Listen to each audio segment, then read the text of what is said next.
하나님의 평강이 함께 하시기를 축복합니다. 오늘 함께 보실 하나님의 말씀은 야고보서 2장 1절 말씀입니다.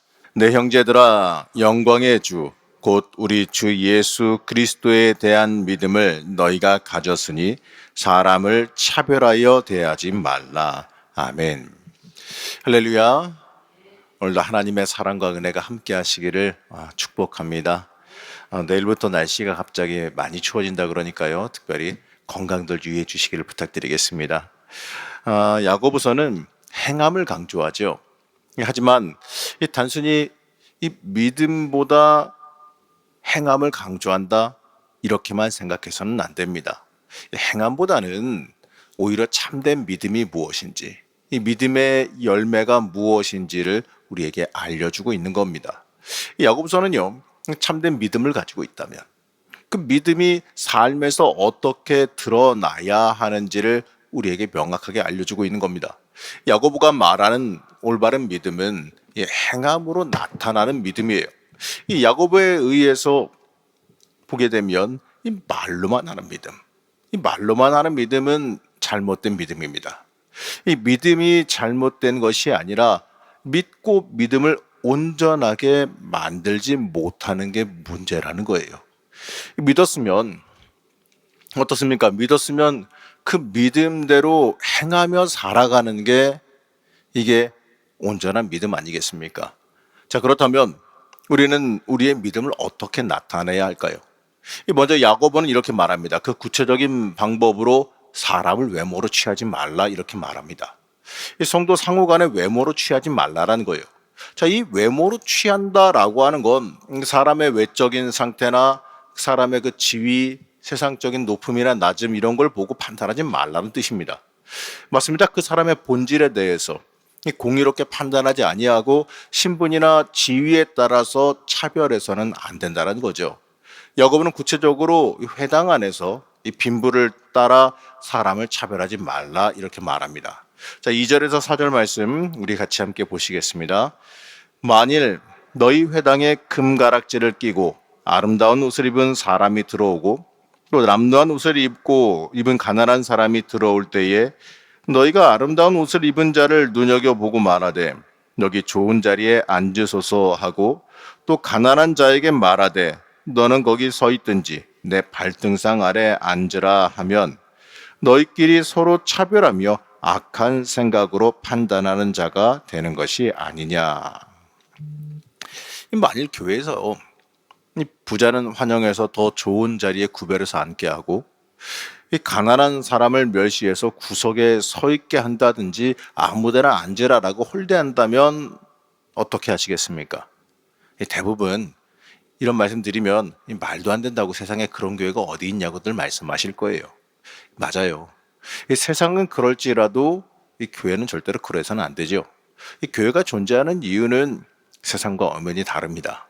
이 교회 구성원으로 모인 사람들의 모임도 이 세상의 모임과는 다른 모임입니다. 이러한 차별은 하나님 보시기에도 악한 일이라는 거죠. 이 아무도 차별하지 않으시고 이 구원하신 하나님의 구원의 원리와 반대되기 때문에 그래요. 우리 구원하실 때 이 차별해서 구원하신 거 아니잖아요. 너는 이쁘니까 구원해주고 너는 못생겼으니까 구원 안 해주고 이렇게 하신 분이 아니에요. 차별 없이 누구나 예수 그리스도를 주로 믿으면 그의 십자가의 보혈의 공로 앞에 엎드리고 회개하면 돌이키면 다 구원을 허락하셨습니다. 차별 없이 다 주셨어요. 다 은혜로 주셨어요. 그렇기 때문에 우리가 구원받을 수가 있는 거 아니겠습니까? 그래서 야고보는 이렇게 말하는데, 자, 5절 말씀 다시 한번 함께 보시겠습니다. 내 사랑하는 형제들아 들을지어다. 하나님이 세상에서 가난한 자를 택하사 믿음에 부요하게 하시고 또 자기를 사랑하는 자들에게 약속하신 나라를 상속으로 받게 하지 아니하셨느냐. 자, 이 말씀에 의하면 하나님께서 택하고 복 주신 사람들을 교회가 멸시하고 천대한다면 이건 하나님의 뜻을 거스르는 악한 일이라는 뜻입니다. 그리고 교회의 본질에서 벗어나는 일이에요. 여기에 대해서 야고보는 굉장히 강하게 질책하는데, 자, 6절에서 7절 말씀 함께 보시겠습니다. 너희는 도리어 가난한 자를 업신 여겼도다. 부자는 너희를 억압하며 법정으로 끌고 가지 아니하느냐.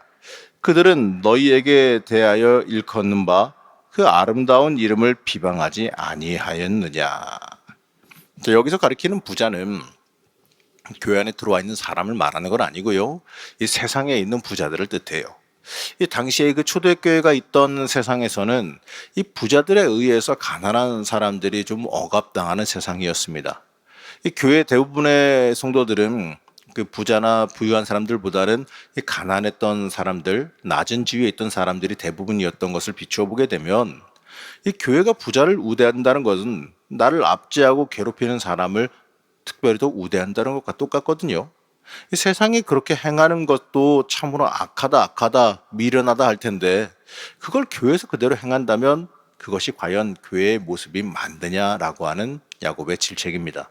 이 교회는 사회적인 지위로 그 사람을 판단하거나 차별해서는 안 되겠지요. 그 사람의 믿음과 신앙을 살펴볼 줄 알아야 됩니다. 그게 교회가 가져야 하는 기준이에요. 자, 그렇다면 우리들은 어떻게 살아가고 있을까? 우리는 어떻게 이 신앙생활하며 살아가고 있을까? 그의 신앙과 삶이 얼마나 그리스도인으로서 존경받을 만하냐, 이게 바로 임직의 조건이라는 거예요. 아니면 세상에서 능력이 있느냐? 이런 게 임직의 조건이 돼서는 안 되겠지요. 가장 중요한 건 하나님 안에서 그 사람이 존경받을 만하냐, 그의 신앙과 믿음이 존중받을 만하냐, 이게 가장 중요한 조건이라는 겁니다. 여러분, 교회는요 물질 중심으로 움직이면 안 됩니다. 교회는 말씀 중심으로, 성령 중심으로 움직일 수 있어야 돼요. 교회의 방향은 예수님 말씀대로 가는 겁니다. 주님이 정하시는 대로 가는 거고 주가 이끄시는 대로 가는 거예요. 그게 교회가 가야 될 길이고 또 믿는 자들이 살아가야 될 삶의 방향이라는 겁니다. 그렇기 때문에 우리가 생각해야 되는 건 이겁니다. 주님이라면 어떻게 하실까? 과연 예수님께서는 어떤 것을 원하실까? 그의 말씀에 비춰서 뭐가 옳은지 틀린지 이거를 우리가 판단할 수 있어야 됩니다. 이 세상의 논리를 따르고 세상의 힘의 논리를 따른다면 이 교회는 세상과 다를 바 없어지기 때문에 영적인 능력과 힘을 잃어버리게 돼요. 이 교회가 말씀 따라 움직이게 되고 하나님 뜻 따라 움직이게 되고 주님이라면 어떻게 하실까? 이 주님의 심정으로 움직이고 살아가게 되어질 때 우리가 영적인 능력과 힘을 가지게 되는 교회가 될 줄로 믿습니다. 성도도 마찬가지입니다. 우리가 어떻게 하면 내가 하나님의 기쁨이 될까?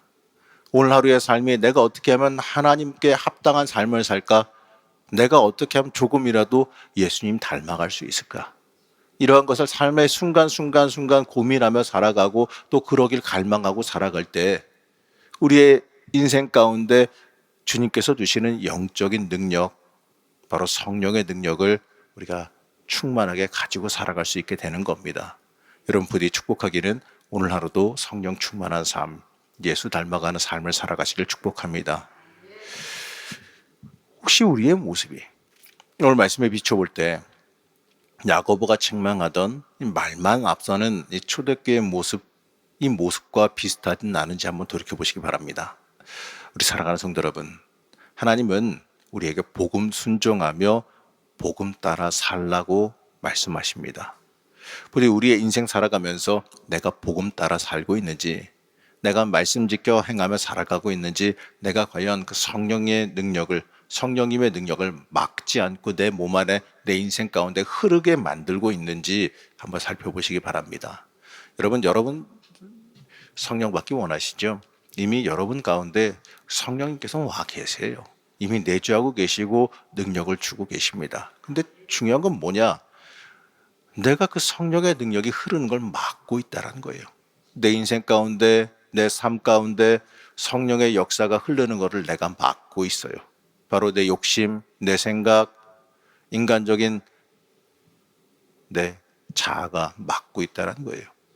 내가 말씀 지켜 행하지 아니하고 세상의 뜻대로 살려고 하고 입만 가지고 살아가려고 들 때 내가 성령의 흐름을 막고 있다는 걸 잊지 말아야 돼요.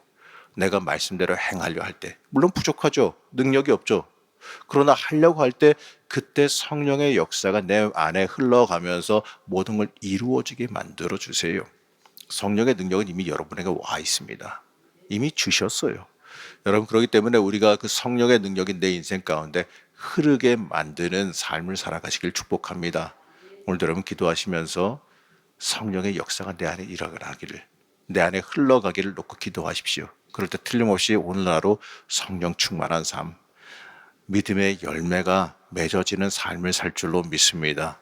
그 성령 충만한 믿음의 열매 맺으시는 오늘 하루 되시기를 시간 간절히 축복합니다.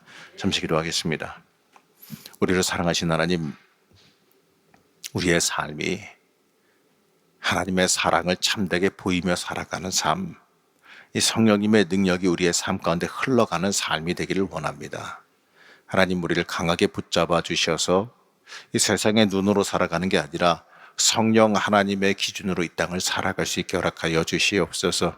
하나님, 오늘 하루 살아가는 내 삶이 이 주변 사람들에게 복의 근원이 되길 원합니다. 사람들에게 복을 끼치는 자, 성령의 역사를 보여주는 자, 성령 충만한 사람의 모습을 보여주는 삶을 살게 허락하여 주옵시고, 그로 인하여서 나도 평강하고 나도 복을 이뤄가는 하나님 마음에 합한 사람의 삶을 오늘 하루 살 수 있게 허락하여 주시옵소서.